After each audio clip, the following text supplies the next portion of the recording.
내 딸이 죽은 곳으로 내 남편도 곧 보내주마. 전처의 무덤 앞에서 최서윤이 비석에 침을 뱉으며 내뱉은 충격적인 저주였습니다. 나무 뒤에 숨어 이 끔찍한 광경을 목격한 한승조 회장은 온몸이 얼어붙었습니다. 10년간 천사 같다고 믿었던 재혼 아내의 진짜 모습이었습니다. 그 순간 코에서 뜨거운 피가 쏟아지기 시작했습니다. 지난 몇 달간 사랑으로 끓여준다던 보약이 사실은 뇌를 파괴하는 독이었다는 것을 깨달은 순간이었습니다. 집에 돌아가자 모든 하인들이 그녀 편에 서 있었고 그는 자신의 집에서 감금당했습니다. 하지만 이 지옥은 시작에 불과했습니다. 위조된 치매 진단서, 강제 정신병원 이송, 그리고 20년 전 실종된 딸의 기적적인 귀환까지. 과연 죽음의 문턱에서 한승조 회장은 악마 같은 아내를 응징할 수 있을까요? 좋아요와 구독을 눌러두시면 삶에 도움이 되는 이야기와 정보를 가장 편하게 받아보실 수 있습니다. 오늘의 사연 시작합니다. 한승조가 검은색 세단에서 내렸습니다. 운전기사가 문을 열어주려 했지만 승조가 손을 내저으며 혼자 차에서 나왔습니다. 회장님, 제가 함께 가겠습니다. 비서실장이 뒤따라 내리려 하자 승조가 고개를 저었습니다. 아니다. 오늘은 혼자 가겠다.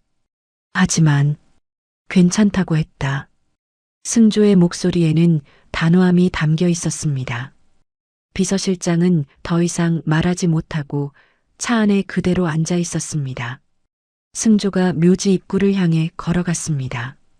10월의 선선한 바람이 그의 회색 정장 자락을 살짝 흔들었습니다.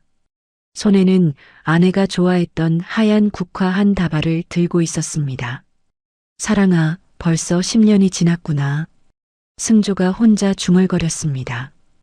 발걸음이 무거웠습니다. 전처 이소영의 묘소까지는 아직 한참 남아 있었지만 이미 가슴이 먹먹했습니다. 한참을 올라가다 보니 멀리서 익숙한 뒷모습이 보였습니다. 최서윤이었습니다. 그는 서윤이 자신보다 먼저 와 있는 것을 보고 발걸음을 늦췄습니다. 서윤이도 소영이를 그리워하는구나. 승조가 마음속으로 생각했습니다. 재혼한 지 5년이 되었지만 서윤은 늘 전처를 존경한다고 말해왔습니다. 승조는 서윤의 그런 모습이 고마웠습니다. 그런데 가까이 다가갈수록 뭔가 이상했습니다. 서윤이 무덤 앞에서 고개를 숙이고 있는 것은 맞았지만 그의 어깨가 미세하게 떨리고 있었습니다.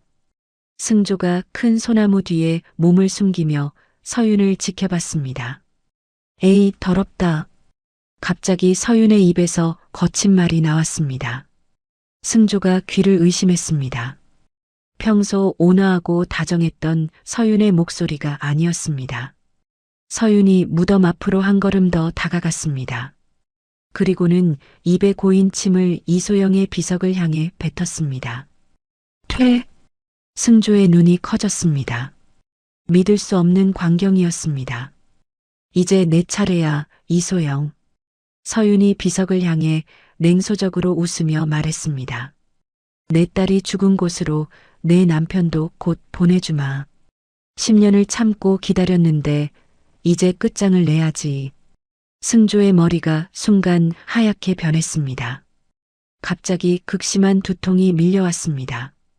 코에서 뜨거운 것이 흘러내리는 것을 느꼈습니다. 손으로 코를 만져보니 빨간 피가 묻어 있었습니다. 이게 무슨... 승조가 비틀거리며 나무에 기댔습니다. 지난 몇 달간 서윤이 정성껏 끓여준 보약을 마신 후부터 자꾸 깜빡하는 일이 많아졌습니다. 회사 일도 예전 같지 않았습니다. 그런데 지금 서윤의 말을 들으니 모든 것이 의심스러워졌습니다. 승조가 분노를 억누르며 나무 뒤에서 나타났습니다. 서윤아. 서윤이 놀라며 뒤돌아봤습니다. 하지만 당황하는 기색은 전혀 없었습니다. 오히려 입꼬리가 차갑게 올라갔습니다. 어머, 여보가 벌써 왔네. 방금 뭐라고 했어? 승조가 서윤의 어깨를 거칠게 잡으며 물었습니다. 손이 떨렸습니다. 뭐가요? 서윤이 승조의 손을 가볍게 뿌리치며 대답했습니다.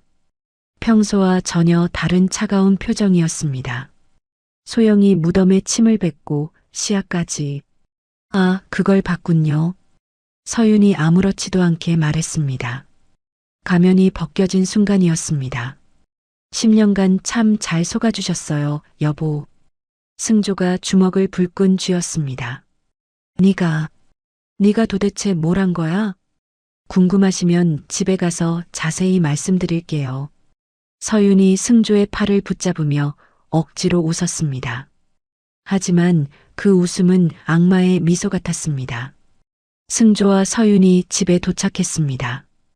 평소 같으면 집사장이 나와 인사를 했을 텐데 오늘은 아무도 나오지 않았습니다. 집사장을 불러. 승조가 소리쳤습니다. 집사장님. 하지만 아무도 대답하지 않았습니다. 이상하네요. 분명히 집에 있을 텐데. 서윤이 능글맞게 말했습니다. 승조가 거실로 들어가자 집사장이 소파에 앉아 있었습니다. 다른 하인들도 모두 거실에 모여 있었습니다. 왜 내 부름에 대답을 안 해? 승조가 화를 내며 물었습니다. 집사장이 고개를 숙인 채 대답했습니다. 죄송합니다, 회장님. 서윤을 당장 이 집에서 내쫓아. 승조가 명령했습니다. 하지만 아무도 움직이지 않았습니다. 모든 하인들이 바닥만 내려다보고 있었습니다. 왜 내 말을 안 듣는 거야? 여보, 진정하세요. 서윤이 승조의 어깨에 손을 올리며 말했습니다. 다들 나가봐. 서윤의 말에 하인들이 모두 자리에서 일어나 나갔습니다. 승조의 명령은 무시하고 서윤의 말만 들었습니다. 승조가 망연자실한 표정으로 서윤을 바라봤습니다. 이게 대체 무슨 일이야? 서윤이 테이블 위에 서류 봉투를 내려놓았습니다. 여보는 지금 중증 치매 환자예요. 뭐라고? 박 박사님이 직접 진단하셨어요. 여기 진단서도 있고요. 서윤이 봉투에서 진단서를 꺼내 보여줬습니다. 승조가 진단서를 낚아채며 읽어봤습니다.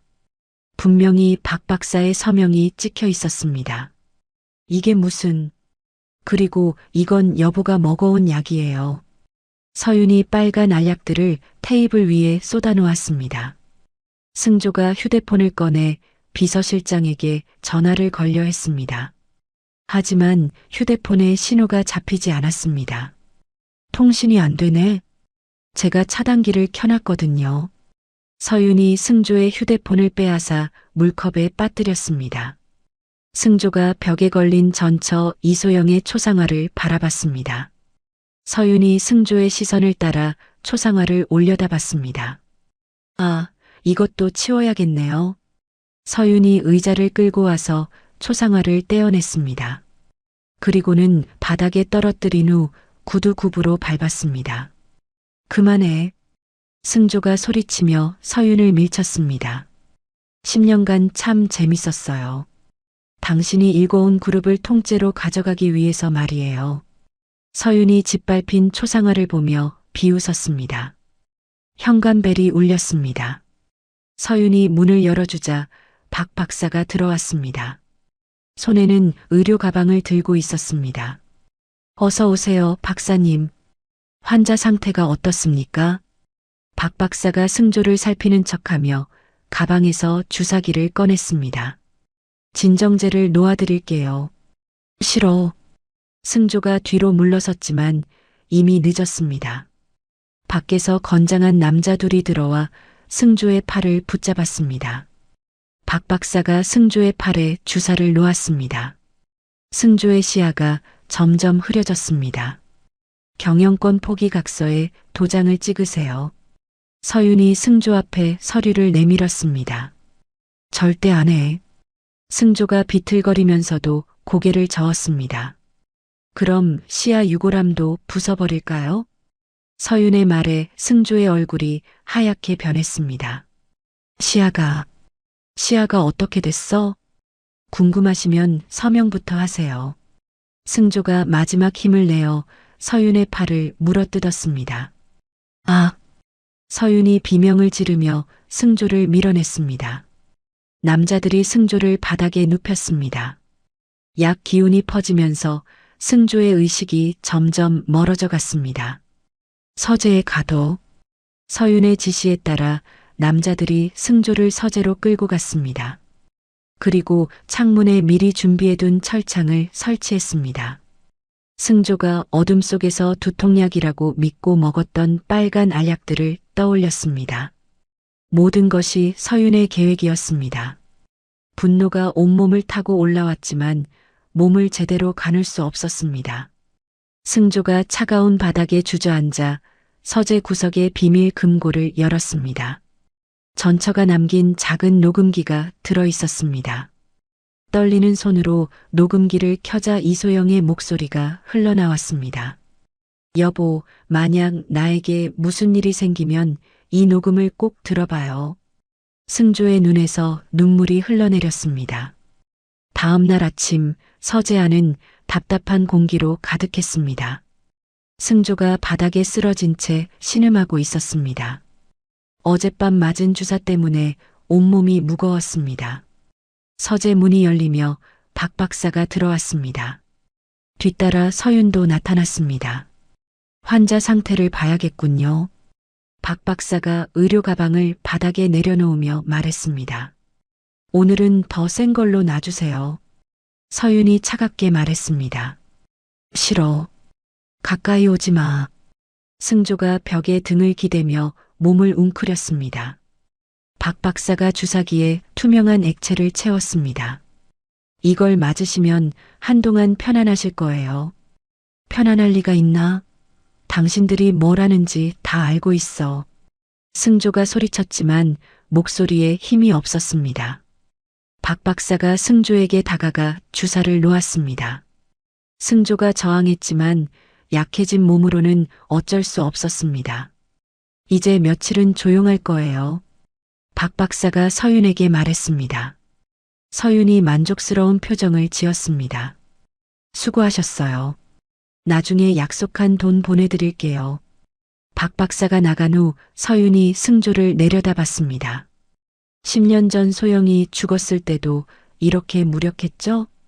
승조가 흐릿한 눈으로 서윤을 바라봤습니다. 말을 하려 했지만 혀가 굳어서 제대로 나오지 않았습니다. 현관에서 벨소리가 들려왔습니다. 서윤이 서재를 나가며 문을 잠갔습니다. 잠시 후 익숙한 목소리가 들렸습니다. 승조의 비서실장이었습니다. 사모님, 회장님은 어디 계십니까? 아, 실장님. 어서 들어오세요. 서윤의 목소리가 다시 다정해졌습니다. 어제부터 회장님과 연락이 안 되어서요. 여보가 어제부터 몸이 많이 안 좋으세요. 거실에서 대화 소리가 들렸습니다. 승조가 간신히 일어나 귀를 기울였습니다. 무슨 병이신지. 치매 증상이 심해졌어요. 박 박사님이 진단하셨는데 당분간 안정이 필요하대요. 서윤이 미리 준비한 진단서를 보여주었습니다. 비서실장이 진단서를 읽어보는 동안 서윤이 계속 말했습니다.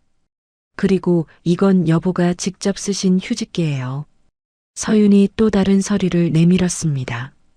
승조의 필체를 완벽하게 흉내낸 위조 서명이 적혀 있었습니다. 회장님이 정말 쓰신 건가요? 비서실장이 의심스러운 표정을 지었습니다. 당연하죠. 당분간 제가 그룹 경영을 대신하기로 했어요. 승조가 주먹으로 서재 문을 두드렸습니다. 하지만 약기운 때문에 소리가 거의 나지 않았습니다. 그럼 회장님을 한 번만 뵐 수 있을까요? 지금은 깊이 주무시고 계세요. 깨우면 안 된다고 의사가. 알겠습니다. 회장님께 안부 전해주세요. 비서실장이 돌아간 후 서윤이 다시 서재로 왔습니다. 실장님이 찾아왔더라고요. 걱정하지 마세요. 잘 속아갔어요. 서윤이 비웃으며 말했습니다.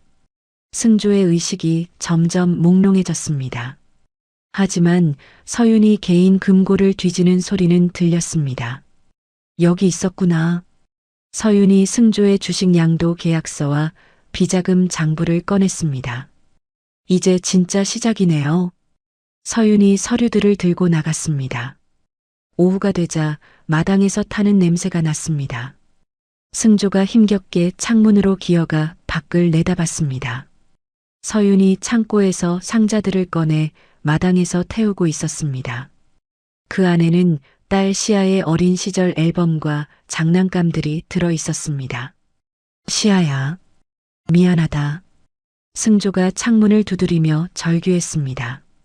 하지만 소리는 밖으로 나가지 못했습니다. 서윤이 서재로 들어와 담배를 꺼내 물었습니다. 딸 생각나세요? 벌써 20년 전 일인데. 너는 정말. 승조가 떨리는 목소리로 말했습니다. 시아는 제가 보육원에 버렸어요. 당신이 찾지 못하게 미국으로 보냈죠. 서윤이 담배 연기를 승조 얼굴에 뿜었습니다. 승조가 분노로 몸을 떨며 일어났습니다. 그리고 서윤에게 달려들어 몸싸움을 벌였습니다. 이 미친년아. 승조가 서윤의 핸드백을 잡아당겼습니다. 핸드백이 바닥에 떨어지며 안에 있던 물건들이 쏟아졌습니다. 승조의 눈에 띄는 것이 있었습니다. 3일 전 날짜가 찍힌 고액 송금 영수증이었습니다. 그리고 그 옆에는 손으로 쓴 편지가 있었습니다.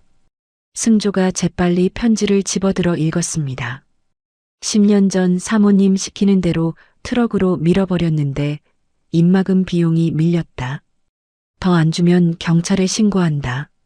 최달수. 편지 밑에는 전화번호가 적혀 있었습니다.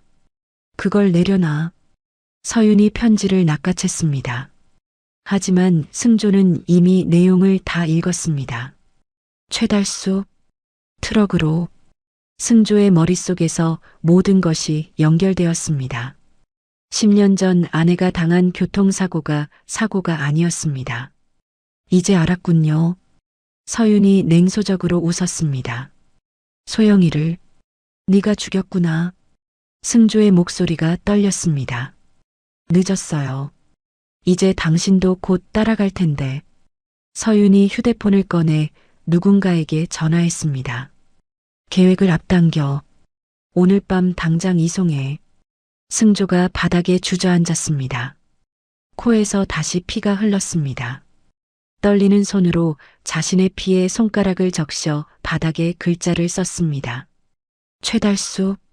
그 순간 여러 명의 발소리가 복도에서 들렸습니다. 준비됐습니다. 남자 목소리가 들렸습니다. 서윤이 서재 문을 열었습니다. 사설 구급대원 옷을 입은 남자들이 들어왔습니다.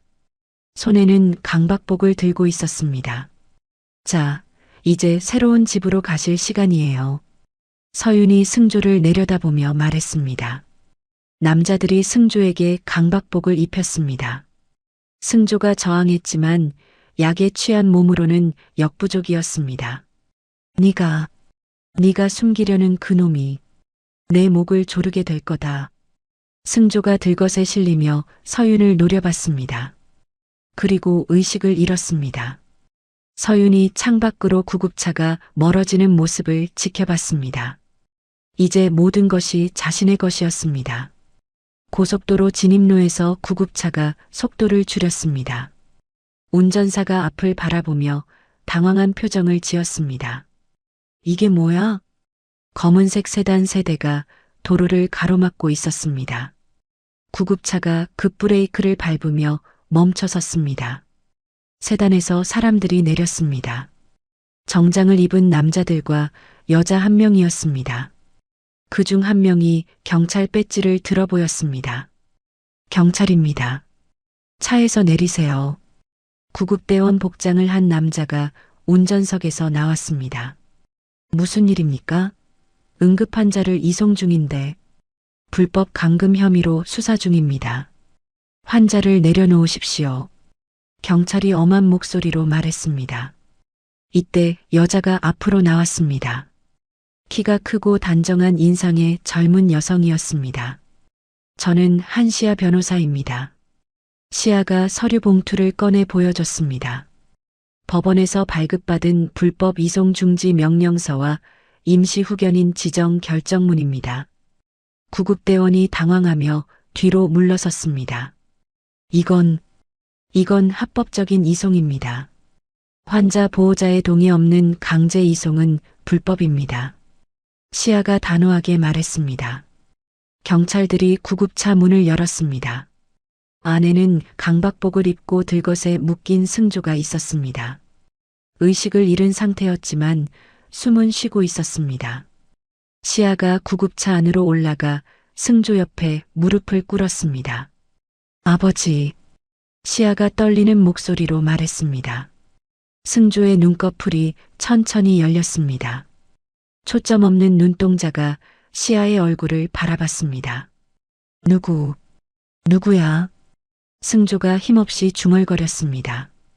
늦어서 죄송합니다, 아버지. 시아가 승조의 손을 잡았습니다. 저는 시아예요. 한시아, 아버지의 딸이에요. 승조의 눈이 커졌습니다. 약기운으로 흐릿한 정신이지만 딸의 얼굴이 서서히 또렷해졌습니다. 시아구나. 승조가 눈물을 흘리며 딸의 손을 꽉 잡았습니다. 정말 네가 맞니? 네, 아빠. 이제 안전해요. 시아가 아버지의 강박복근을 풀어주었습니다. 어떻게 여기를 다 설명해 드릴게요. 지금은 여기서 나가야 해요. 시아가 미리 대기시킨 대학병원 구급차를 불렀습니다. 정식 의료진이 승조를 새 들것으로 옮겼습니다. 저 사람들은 어떻게 할까요? 경찰이 가짜 구급대원들을 가리키며 물었습니다. 현행범으로 체포하세요. 불법 감금과 의료법 위반입니다. 시아가 답했습니다. 구급차가 출발하자 승조가 시아의 손을 놓지 않았습니다. 20년 동안 어디 있었니? 미국에 있었어요. 서윤이 저를 보육원에 버렸어요. 승조의 얼굴이 일그러졌습니다. 그 여자가 정말로 다 알고 있어요, 아빠. 서윤이 엄마를 죽인 것도. 시아가 아버지의 손을 더 꽉 잡았습니다. 구급차가 도착한 곳은 병원이 아니었습니다. 외딴 곳에 있는 2층 주택이었습니다. 여기가 어디니? 승조가 물었습니다. 제가 마련한 안전가옥이에요. 서윤이 추적할 수 없는 곳이에요. 의료진이 승조를 집 안으로 옮겼습니다.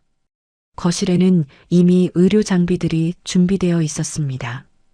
국립과학수사연구원에서 나온 분석가입니다. 시아가 흰 가운을 입은 여자를 소개했습니다. 아버지 혈액 검사를 해서 독성 물질을 찾아낼 거예요.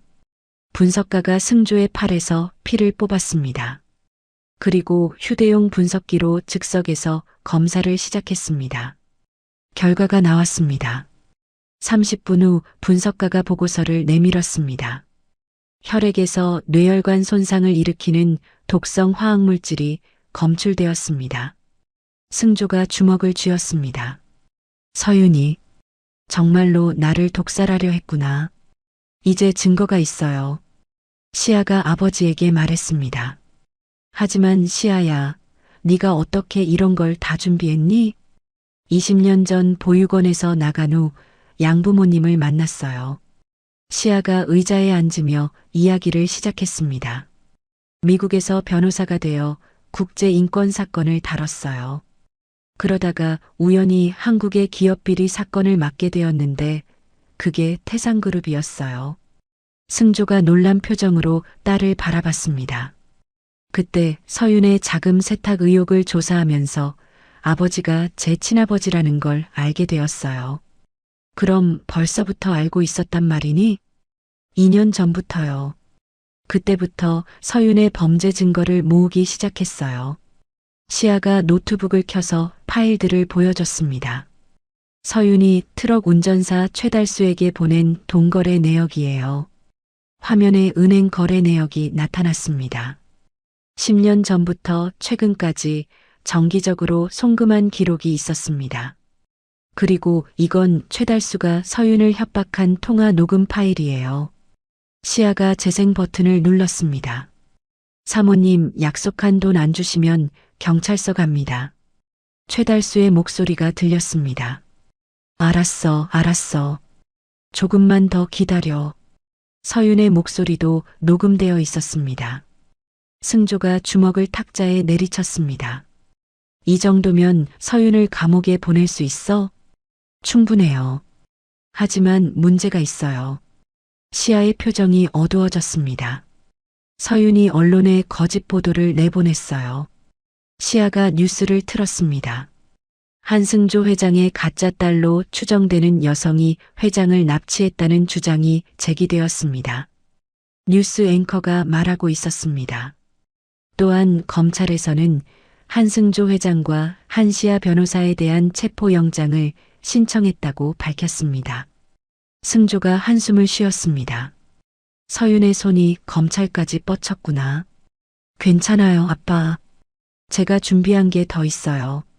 시아가 미소를 지었습니다. 내일부터 언론사들의 비리가 하나씩 터질 거예요. 무슨 뜻이니? 서윤이 매수한 언론사 사주들의 불법 정치자금 수수 증거를 익명으로 제보했어요. 시아가 자신 있게 말했습니다. 그들이 서윤 편을 드느라 바쁠 때 우리는 진짜 증인을 확보할 거예요. 진짜 증인? 최달수요. 지금 도박장에 숨어 있어요. 시아가 노트북 화면을 바꿨습니다. 도박장 CCTV 화면이 나타났습니다. 내일 아침에 제 사람들이 그를 데려올 거예요. 승조가 딸의 손을 잡았습니다. 정말 든든하구나. 20년 동안 혼자 이런 걸 다 준비했다니. 혼자가 아니었어요. 양부모님과 동료들이 도와줬어요. 시아가 아버지를 바라보며 말했습니다. 이제 서윤을 향한 진짜 반격을 시작할 거예요. 며칠 후 승조가 안전가옥 침실에서 눈을 떴습니다. 해독 치료를 받은 후 머리가 많이 맑아졌습니다. 몸의 힘도 조금씩 돌아오고 있었습니다. 시아가 아침 식사를 들고 들어왔습니다. 아빠, 기분이 어떠세요? 많이 좋아졌다. 고마워, 시아야. 승조가 딸의 손을 잡으며 말했습니다. 오늘 중요한 손님이 오실 거예요. 시아가 의미심장하게 말했습니다. 누구 말이냐? 10년 전 엄마를 모셨던 가사도우미 김순자 씨요. 승조의 표정이 진지해졌습니다. 순자 씨가 아직 살아있어? 네. 어렵게 찾아냈어요. 1시간 후 60대 여자가 안전가옥을 찾아왔습니다. 수수한 옷차림의 김순자였습니다. 회장님, 정말 회장님이세요? 김순자가 승조를 보고 눈물을 글썽였습니다. 순자 씨, 오랜만이야. 승조가 반갑게 인사했습니다. 사모님이 돌아가신 후 너무 가슴이 아팠어요. 김순자가 눈물을 닦았습니다.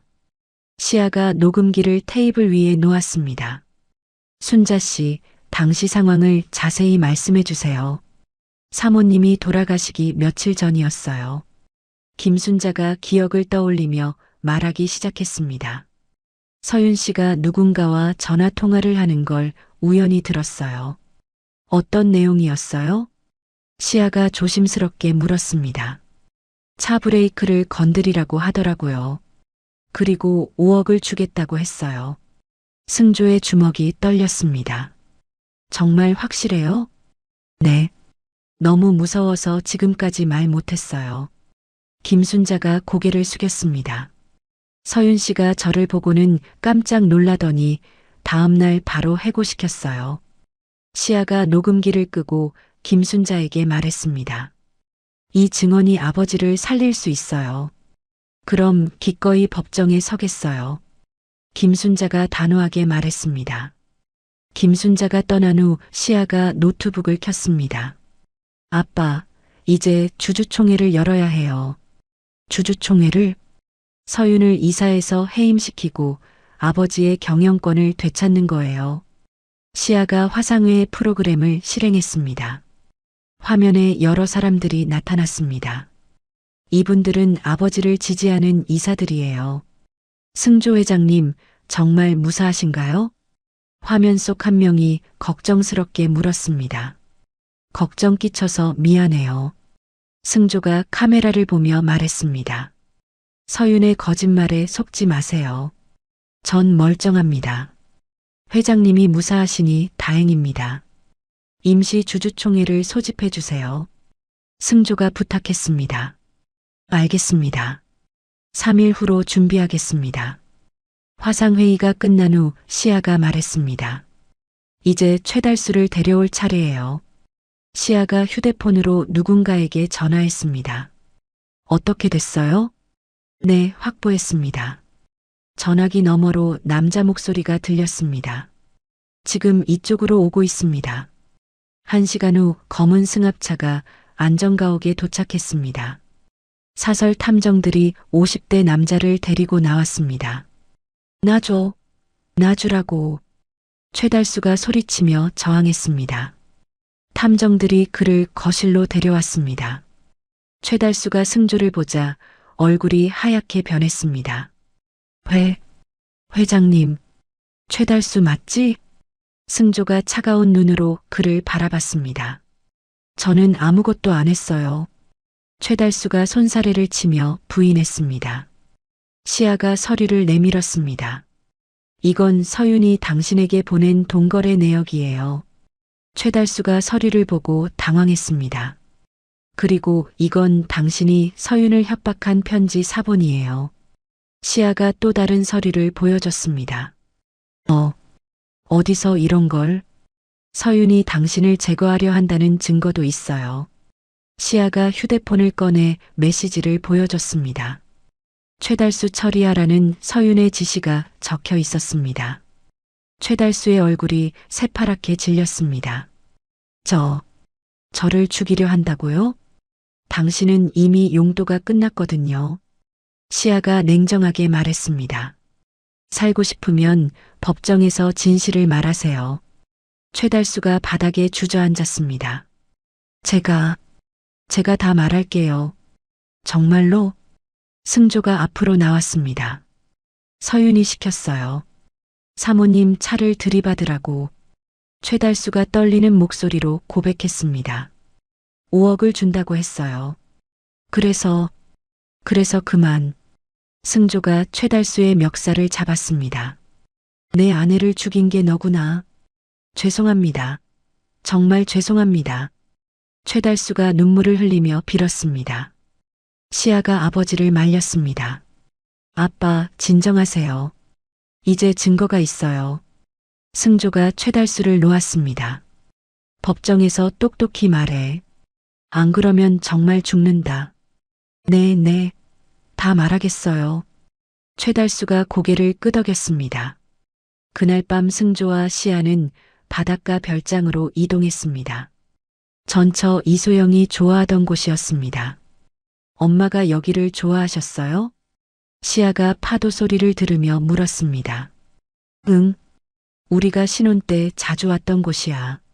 승조가 딸과 나란히 서서 바다를 바라봤습니다. 시아야, 20년 동안 정말 미안했다. 아니에요, 아빠. 아버지 잘못이 아니에요. 시아가 아버지의 팔을 붙잡았습니다. 양부모님이 저를 정말 사랑해 주셨어요. 그분들께 꼭 감사 인사를 드려야겠구나. 곧 뵐 수 있을 거예요. 시아가 노트북을 열어 작업을 계속했습니다. 서윤의 차명 계좌를 추적하고 있어요. 뭔가 나왔어? 불법 도박 사이트와 연결되어 있어요. 시아가 화면을 보여줬습니다. 그 돈도 회사 돈이겠지? 맞아요. 횡령 증거가 하나씩 나오고 있어요. 그때 시아의 휴대폰이 울렸습니다. 누구지? 강태식이에요. 시아가 놀란 표정으로 말했습니다. 서윤의 내연남 말이야? 네. 전화를 받아볼게요. 시아가 전화를 받았습니다. 여보세요. 한시아 변호사죠? 강태식입니다. 무슨 일이세요? 만나서 얘기할 게 있어요. 강태식의 목소리가 떨리고 있었습니다. 서윤의 이중장부를 넘겨드리겠어요. 시아와 승조가 눈을 마주봤습니다. 대신 조건이 있어요. 뭔가요? 제 가명을 도와주세요. 시아가 잠시 생각하더니 대답했습니다. 내일 밤 12시 남산타워에서 만나요. 알겠습니다. 전화가 끊어졌습니다. 저 사람을 믿을 수 있을까? 승조가 걱정스럽게 물었습니다. 저들끼리 싸우게 만드는 거예요. 시아가 미소를 지었습니다. 주주총회 전에 강태식까지 우리 편으로 만들면 서윤은 완전히 고립될 거예요. 승조가 딸의 어깨를 두드렸습니다. 정말 든든하다, 우리 딸. 파도가 밀려오는 소리가 고요한 밤을 가득 채웠습니다. 3일 후 서울 시내 한 호텔 대회의실에는 긴장감이 흘렀습니다. 태상그룹 임시 주주총회가 열리는 날이었습니다. 최서윤이 검은색 정장을 입고 단상에 올랐습니다. 자신 있는 표정으로 마이크 앞에 섰습니다. 오늘 이 자리에서 한승조 전 회장의 경영 무능을 공식적으로 인정받겠습니다. 서윤이 준비해온 자료들을 테이블에 펼쳤습니다. 회의장 뒤쪽에는 서윤이 고용한 용역 깡패들이 서 있었습니다. 주주들 사이에서 웅성거리는 소리가 들렸습니다. 조용히 하세요. 서윤이 마이크에 대고 소리쳤습니다. 그때 회의장 문이 열렸습니다. 한승조가 시아와 함께 당당하게 걸어 들어왔습니다. 회의장이 순간 조용해졌습니다. 모든 사람들이 승조를 바라봤습니다. 저게 누구야? 한 주주가 옆 사람에게 속삭였습니다. 한승조 회장님 아닌가? 서윤의 얼굴이 새하얗게 변했습니다. 저침의 노인네를 끌어내. 서윤이 용역들을 향해 소리쳤습니다. 하지만 아무도 움직이지 않았습니다. 승조의 위험에 압도되어 있었습니다. 시아가 단상으로 올라갔습니다. 서류 봉투를 꺼내 보여줬습니다. 저는 한시아 변호사입니다. 시아가 마이크를 잡고 말했습니다. 법원에서 발급받은 주주총회 주재권자 변경 허가서입니다. 서윤이 서류를 빼앗으려 했지만 시아가 피했습니다. 이건 가짜야. 조작된 거라고. 서윤이 발악했습니다. 진위 여부는 나중에 확인하시고 일단 회의를 진행하겠습니다. 시아가 차분하게 말했습니다. 대형 스크린이 내려왔습니다. 시아가 노트북을 조작하자 화면에 영상이 나타났습니다. 묘지에서 서윤이 전처 무덤에 침을 뱉는 장면이었습니다. 내 딸이 죽은 곳으로 내 남편도 곧 보내주마. 서윤의 목소리가 회의장에 울려 퍼졌습니다. 주주들이 충격에 휩싸였습니다. 세상에, 저런 일이 어떻게 죽은 사람 무덤에. 서윤이 스크린을 보며 얼굴이 일그러졌습니다. 그건 조작된 거야. 이어서 다른 영상이 재생되었습니다. 서윤이 박 박사와 만나 가짜 진단서를 받는 CCTV 영상이었습니다. 이 진단서로 회장을 치매 환자로 만드세요. 화면 속에서 서윤이 돈 봉투를 건네고 있었습니다. 주주들이 웅성거렸습니다. 저건 뭐야? 진단서를 조작했다는 거 아니야? 그때 회의장 문이 다시 열렸습니다. 경찰 특공대의 호의를 받으며 최달수가 들어왔습니다. 떨리는 다리로 증인석에 앉았습니다. 저분은 10년 전 교통사고의 실제 가해자 최달수 씨입니다. 시아가 설명했습니다. 최달수가 마이크를 잡았습니다. 저는 목소리가 떨렸습니다. 10년 전 한이소영 사모님을 죽인 게 저예요. 회의장이 다시 조용해졌습니다. 하지만 제가 하고 싶어서 한 게 아니에요. 최달수가 서윤을 가리켰습니다. 저 여자가 5억을 주며 사모님 차를 밀어버리라고 시켰습니다. 서윤이 벌떡 일어났습니다. 거짓말이야. 나는 그런 적 없어. 아닙니다. 분명히 시켰어요. 최달수가 소리쳤습니다. 그때 또 다른 사람이 회의장에 나타났습니다. 강태식이었습니다. 강 본부장님? 주주 중 한 명이 놀라며 말했습니다. 강태식이 단상으로 올라왔습니다. 서류 가방을 들고 있었습니다. 저는 그동안 최서윤과 공모해 회사 돈을 빼돌렸습니다. 강태식이 고백했습니다. 서윤이 강태식을 노려봤습니다. 태식아, 너 뭐 하는 거야? 이제 그만하자, 서윤아. 강태식이 가방에서 장부를 꺼냈습니다. 이건 서윤이 직접 작성한 횡령 장부입니다. 그리고 이건 서윤이 한이소영 사모님 살인을 지시하는 녹취 파일입니다. 강태식이 녹음기를 재생했습니다. 브레이크를 건드려. 확실하게 해. 서윤의 목소리가 선명하게 들렸습니다. 주주들이 경악했습니다. 서윤이 마이크를 잡고 소리쳤습니다. 다 거짓말이야. 조작된 거라고. 그때 회의장 문이 열리며 경찰들이 들어왔습니다. 최서윤 씨, 살인 교사 및 특정경제범죄 가중처벌법 위반 혐의로 긴급 체포합니다. 형사가 체포영장을 보여주었습니다. 안 돼. 안 된다고. 서윤이 발악했지만 경찰이 수갑을 채웠습니다. 한승조, 네가 이겼다고 생각하지 마. 서윤이 끌려가며 소리쳤습니다. 내 남은 인생도 지옥으로 만들어주겠어. 회의장 문이 닫히자 조용해졌습니다. 승조가 단상에 올라 마이크를 잡았습니다. 주주 여러분께 깊이 사과드립니다. 승조가 90도로 허리를 숙였습니다. 제가 무능해서 이런 일이 일어났습니다. 아닙니다, 회장님. 한 주주가 일어나 말했습니다. 회장님은 피해자십니다. 다른 주주들도 박수를 쳤습니다. 서윤의 이사 해임안에 찬성하시는 분? 시아가 물었습니다. 모든 주주들이 손을 들었습니다. 만장일치로 가결되었습니다. 한승조 회장님의 경영권 복귀안에 찬성하시는 분? 또다시 모든 손이 올라갔습니다. 승조가 눈물을 닦았습니다. 감사합니다. 다시는 이런 일이 없도록 하겠습니다. 주주총회가 끝난 후 승조와 시아는 회장실로 올라갔습니다.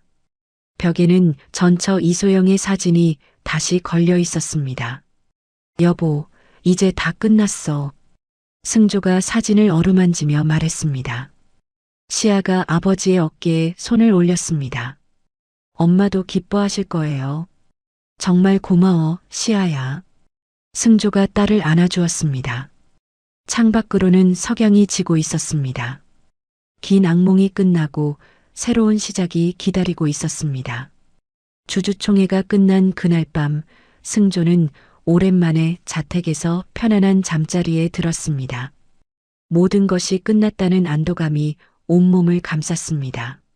하지만 새벽 2시경 갑작스러운 고통이 승조를 깨웠습니다. 으악! 머리가 터질 것 같은 고통이었습니다.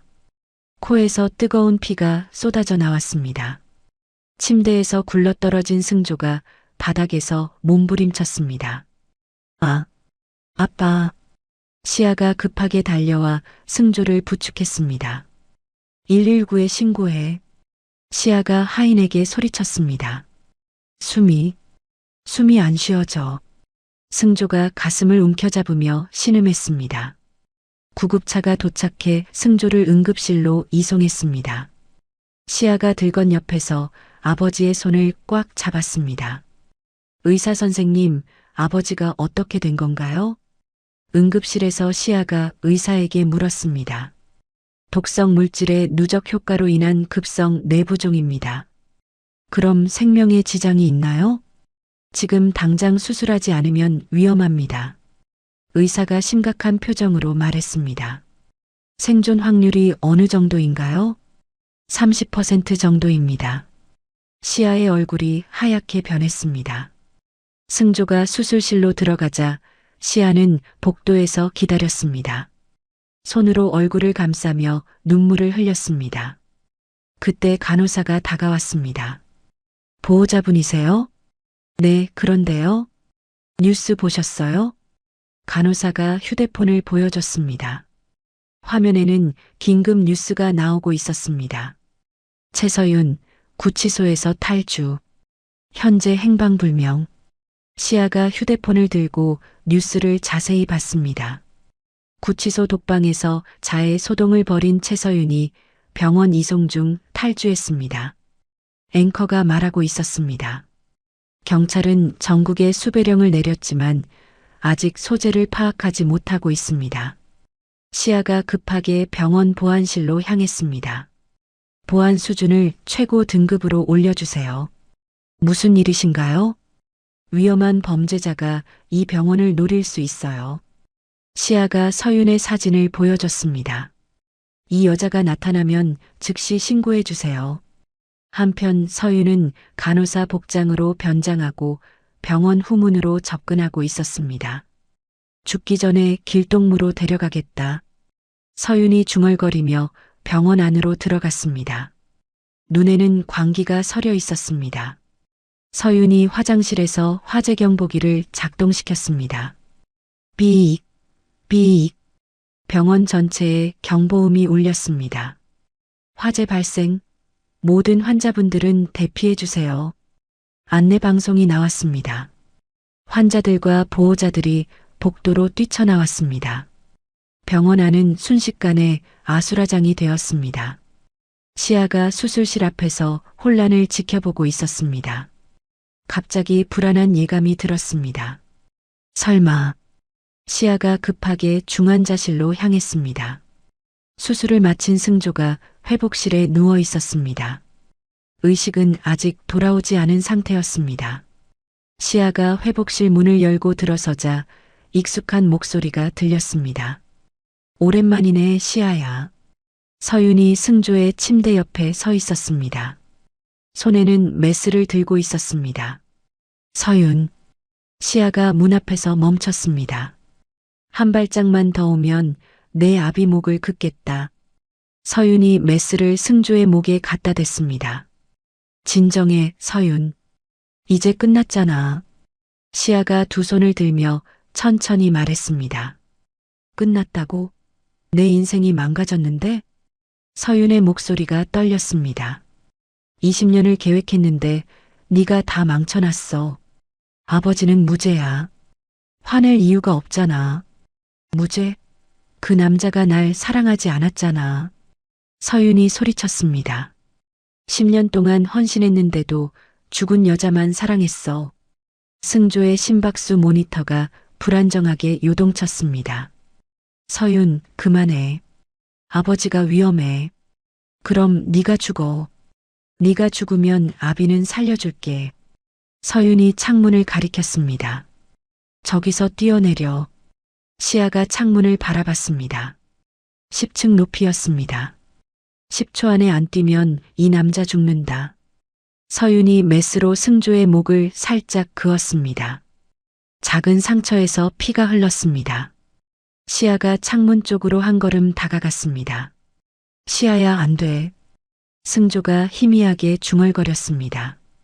의식이 조금씩 돌아오고 있었습니다. 아빠, 괜찮아요. 시아가 아버지를 바라보며 말했습니다. 5, 4, 3. 서윤이 카운트를 세기 시작했습니다.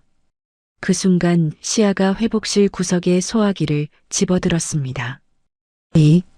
시아가 소화기를 터뜨렸습니다. 하얀 가루가 방 안을 가득 채웠습니다. 안 보여. 서윤이 당황하며 소리쳤습니다. 시아가 가루 연기를 뚫고 서윤에게 달려들었습니다. 두 사람이 바닥에 뒹굴며 격투를 벌였습니다. 나 줘. 서윤이 메스를 휘둘렀지만 시아가 간신히 피했습니다. 몸싸움 중에 승조의 링거줄이 뽑혔습니다. 끝장이야. 서윤이 일어나 문 쪽으로 도망쳤습니다. 시아가 의료진을 불렀습니다. 의사 선생님, 링거줄이 뽑혔어요. 의사들이 달려와 승조를 응급 처치했습니다. 환자 상태는 안정적입니다. 의사가 시아에게 말했습니다. 서윤은 어디로 갔을까요? 시아가 복도를 둘러봤습니다. 간호사가 뛰어와 말했습니다. 옥상으로 올라간 것 같아요. 시아가 계단을 뛰어올라 옥상으로 향했습니다. 폭우가 쏟아지고 있었습니다. 옥상 난간 끝에서 서윤이 서 있었습니다. 더 이상 갈 곳이 없었습니다. 서윤, 시아가 소리쳤습니다. 가까이 오지 마.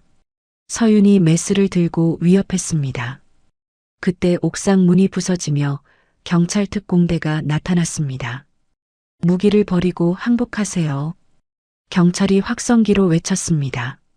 서윤이 시아를 향해 달려들었습니다. 마지막 발악이었습니다. 같이 죽자. 특공대원이 테이저건을 발사했습니다. 전기 충격을 받은 서윤이 바닥에 쓰러졌습니다. 시아가 빗속에 주저앉아 거칠게 숨을 몰아쉬었습니다. 드디어 모든 것이 끝났습니다. 서윤이 특별구치소로 다시 압송되었습니다. 이번에는 24시간 CCTV 감시가 있는 중범죄자 전용 독방이었습니다. 이번엔 절대 못 나간다. 교도관이 철문을 잠그며 말했습니다. 서윤은 차가운 바닥에 앉아 벽만 바라봤습니다. 눈에서 광기가 사라지고 절망만 남아 있었습니다. 한편 승조는 중환자실에서 2차 수술을 받았습니다. 뇌부종이 가라앉으면서 상태가 안정되었습니다. 시아가 아버지 곁에서 밤새 지켰습니다. 시아야. 승조가 천천히 눈을 떴습니다. 아빠, 정신이 드셨어요? 시아가 아버지의 손을 잡으며 울었습니다. 서윤은 어떻게 됐니? 체포됐어요. 이번엔 정말 끝이에요. 승조이 안도의 한숨을 쉬었습니다. 정말 다 끝난 거구나. 며칠 후 경찰 수사 결과가 발표되었습니다. 서윤의 탈주를 도운 조폭들과 매수된 교도관들이 모두 체포되었습니다. 계좌 추적 결과 서윤으로부터 거액을 받은 사실이 확인되었습니다. 수사관이 브리핑했습니다. 시아는 서윤이 숨겨둔 해외 비자금까지 모두 찾아냈습니다. 스위스와 케이맨 제도의 차명 계좌에 수백억이 숨겨져 있었습니다. 이 돈들은 모두 국고로 환수됩니다. 시아가 검찰에 자료를 제출했습니다. 6개월 후 서윤의 최종 재판이 열렸습니다. 피고인 최서윤에게 다음과 같이 판결합니다. 판사가 판결문을 읽기 시작했습니다.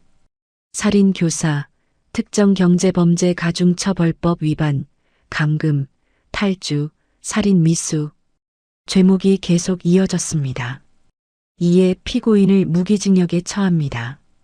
법정 최고형이었습니다. 서윤은 아무 반응도 보이지 않았습니다. 이미 모든 것을 포기한 상태였습니다. 승조와 시아는 법정에서 판결을 지켜봤습니다. 이제 정말 끝났구나. 승조가 조용히 말했습니다. 서윤이 교도관들에게 끌려나가면서 마지막으로 승조를 바라봤습니다. 하지만 승조는 그녀를 외면했습니다. 법정을 나온 승조와 시아가 기자들에게 둘러싸였습니다. 회장님, 소감 한 말씀 해주세요. 지금 심정이 어떠신가요? 승조가 마이크 앞에 섰습니다. 피해를 입은 모든 분들께 사과드립니다. 승조가 깊이 고개를 숙였습니다. 앞으로는 투명하고 정직한 경영으로 신뢰를 회복하겠습니다. 시아도 아버지 옆에서 고개를 숙였습니다. 그날 저녁 뉴스에서 서윤의 최종 판결이 보도되었습니다. 최서윤에게 무기징역이 선고되면서 태상그룹 사건이 마무리되었습니다. 앵커가 말했습니다. 한승조 회장은 경영 일선에서 물러나 딸인 한시아 변호사에게 경영권을 물려줄 예정이라고 밝혔습니다. 승조가 병원 침실에서 뉴스를 지켜봤습니다. 시아야, 정말 고생했다. 아니에요, 아빠. 당연한 일이었어요. 시아가 아버지 옆에 앉았습니다. 이제 새로운 시작이네요. 그때 간호사가 들어와 말했습니다. 면회객이 오셨어요. 누구지? 문 밖에서 나이든 부부가 들어왔습니다. 시아의 미국 양부모였습니다. 제인, 양어머니가 시아를 껴안았습니다. 엄마, 아빠. 시아가 반가워하며 인사했습니다. 이분이 시아의 친아버지신가요? 양아버지가 승조에게 다가왔습니다. 네, 그렇습니다. 승조가 침대에서 일어나려 하자 양아버지가 말렸습니다. 편히 계세요. 시아를 훌륭하게 키워주셔서 정말 감사합니다. 승조가 고개를 숙였습니다. 시아는 우리의 자랑이에요. 양어머니가 말했습니다. 한국에 며칠 더 계실 거예요? 시아가 물었습니다. 일주일 정도 있을 예정이야. 그럼 우리 집에 모시겠습니다. 승조가 제안했습니다. 일주일 후 승조의 저택 정원에서 작은 파티가 열렸습니다. 승조, 시아, 그리고 양부모가 함께했습니다. 건배. 모두가 잔을 들었습니다. 새로운 시작을 위해서 승조가 말했습니다. 저택은 과거의 어두운 기억들이 모두 사라지고 따뜻한 분위기로 가득했습니다. 시아야, 곧 결혼할 사람도 소개해줘야지. 양어머니가 웃으며 말했습니다. 엄마, 아직 일러요. 시아가 얼굴을 붉혔습니다. 누구인지 궁금하구나. 승조가 관심을 보였습니다. 좋은 사람이에요. 나중에 꼭 소개해 드릴게요. 시아가 수줍게 말했습니다. 해가 지면서 노을이 정원을 물들였습니다. 네 사람이 함께 정원을 산책했습니다. 정말 평화롭구나. 승조가 하늘을 바라보며 말했습니다. 앞으로는 복수가 아닌 사랑으로만 살겠어. 시아가 아버지의 팔짱을 끼었습니다. 저도 그럴게요, 아빠. 저택 뒤편 감옥에서는 서윤이 차가운 독방에 혼자 앉아 있었습니다. 매일 밤 전처 이소영의 환영이 나타나 그녀를 괴롭혔습니다. 용서해줘. 미안해. 서윤이 벽에 머리를 박으며 중얼거렸습니다. 하지만 환영은 사라지지 않았습니다. 이것이 그녀의 영원한 벌이었습니다. 노을이 완전히 지고 별이 뜨기 시작했습니다. 승조와 시아가 정원에서 하늘을 올려다보고 있었습니다. 아빠, 행복하세요? 응, 정말 행복하다. 승조가 딸의 어깨에 손을 올렸습니다. 이제야 진짜 가족이 된 기분이야. 별빛 아래 서로를 의지하며 서 있는 부녀의 모습이 아름다웠습니다. 길었던 악몽이 끝나고 진정한 행복이 시작되었습니다. 1년 후 가을이 깊어가는 어느 날이었습니다. 한승조는 명예회장으로 물러나 여유로운 일상을 보내고 있었습니다. 아빠, 오늘 엄마 성묘 가실 거죠? 시아가 아버지의 방으로 들어왔습니다. 단정한 검은 정장을 입고 있었습니다. 그럼 당연히 가야지. 승조도 정장으로 갈아입었습니다. 1년 전과는 달리 얼굴에 평온함이 가득했습니다. 두 사람이 차에 타고 묘지로 향했습니다. 운전은 시아가 직접 했습니다. 회사 일은 어때? 승조가 딸에게 물었습니다. 순조롭게 잘 되고 있어요. 투명 경영을 선포한 후 주가도 많이 올랐어요. 그렇구나. 역시 우리 딸이야. 승조가 뿌듯하게 말했습니다.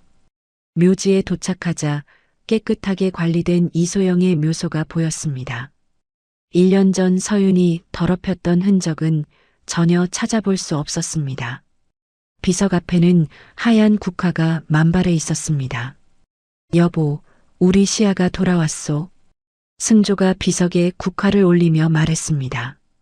이렇게 훌륭하게 자라서 아빠를 지켜줬어요.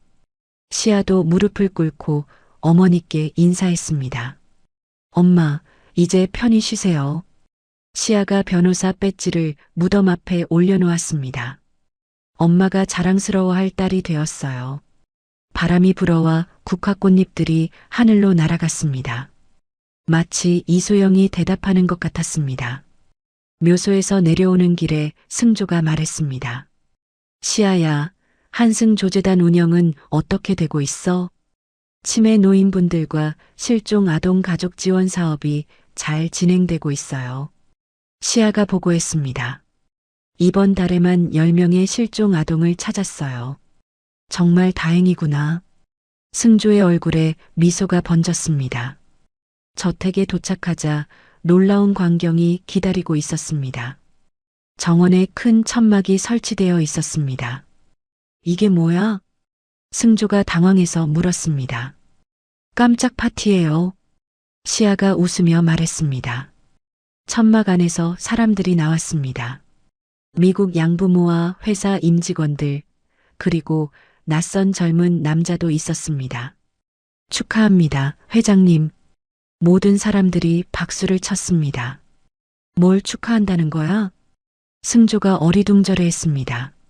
시아가 젊은 남자의 팔을 잡고 앞으로 나왔습니다. 아빠, 제 약혼자 데이비드예요. 약혼자? 승조의 눈이 커졌습니다. 처음 뵙겠습니다, 아버지. 데이비드가 한국어로 정중하게 인사했습니다. 한국말을 할 줄 아는군. 승조가 놀라며 말했습니다. 시아한테 배웠어요. 데이비드가 수줍게 웃었습니다. 언제 결혼할 예정이니? 승조가 두 사람을 번갈아 보며 물었습니다. 내년 봄에요. 시아가 행복한 표정으로 대답했습니다. 그럼 결혼식 준비를 해야겠구나. 승조가 기뻐하며 말했습니다. 파티가 시작되자 정원이 웃음소리로 가득했습니다. 과거의 어두운 기억들은 모두 사라지고 따뜻한 분위기만 남았습니다. 양어머니가 승조에게 다가왔습니다. 시아를 잘 키우셨네요. 아니에요. 제가 부족한 아버지였어요. 승조가 겸손하게 말했습니다. 이제 진짜 가족이 되었어요. 양어머니가 승조의 손을 잡았습니다. 해가 지면서 파티는 더욱 활기를 띠었습니다. 승조와 시아가 정원을 함께 걸었습니다. 아빠, 정말 행복해요. 시아가 아버지의 팔을 붙잡으며 말했습니다. 나도 그래. 이런 날이 올 줄 몰랐어. 승조가 하늘을 바라보며 중얼거렸습니다. 앞으로는 더 행복할 거예요. 시아가 확신에 찬 목소리로 말했습니다. 저 멀리 감옥에서는 서윤이 여전히 악몽에 시달리고 있었습니다. 다른 수감자들에게도 따돌림을 당하며 비참한 나날을 보내고 있었습니다. 이소영, 용서해줘. 서윤이 독방에서 벽에 머리를 박으며 중얼거렸습니다. 하지만 이미 너무 늦었습니다. 그녀가 뿌린 씨앗은 모두 독이 되어 자신에게 돌아왔습니다. 한편 승조의 저택에서는 파티가 절정에 이르렀습니다. 건배. 모든 사람들이 잔을 들었습니다. 새로운 가족을 위해서 승조가 외쳤습니다. 별이 떠오르는 밤하늘 아래 진정한 가족이 된 사람들이 함께 웃고 있었습니다. 시아가 아버지와 데이비드 그리고 양부모와 함께 있는 모습을 보며 생각했습니다. 복수는 끝났고 이제는 사랑만 남았습니다. 승조도 딸의 행복한 얼굴을 보며 마음속으로 다짐했습니다. 남은 인생은 오직 가족의 행복을 위해서만 살겠다고. 노을이 완전히 사라지고 달이 떠올랐습니다. 저택의 정원에서는 여전히 웃음소리가 끊이지 않았습니다. 길고 어두웠던 터널을 지나 마침내 밝은 빛을 찾은 가족들. 이제야 진정한 행복이 시작되었습니다. 이렇게 한승조 회장과 딸 시아의 이야기가 마무리되었습니다. 10년간 완벽한 가면을 쓰고 살았던 최서윤의 악행이 모두 드러나고 마침내 정의가 실현되었습니다. 무엇보다 20년 만에 재회한 아버지와 딸이 진정한 가족의 사랑을 되찾은 것이 가장 감동적이었습니다. 이 이야기는 우리에게 중요한 교훈을 남깁니다. 아무리 완벽해 보이는 거짓말도 언젠가는 진실 앞에서 무너진다는 것, 그리고 진정한 사랑과 가족의 유대는 어떤 시련도 이겨낼 수 있다는 것입니다. 또한 복수보다는 용서와 화해가 진정한 평화를 가져다 준다는 메시지도 담고 있습니다. 승조와 시아는 서윤을 향한 분노보다는 서로에 대한 사랑에 집중함으로써 진정한 행복을 찾을 수 있었습니다. 여러분도 힘든 상황에 처했을 때 이들처럼 포기하지 않는 용기와 가족에 대한 사랑을 잊지 마시기 바랍니다. 이야기를 끝까지 들어주신 분이 계시다면 잘 들었다고 댓글 하나만 남겨주세요. 감사합니다.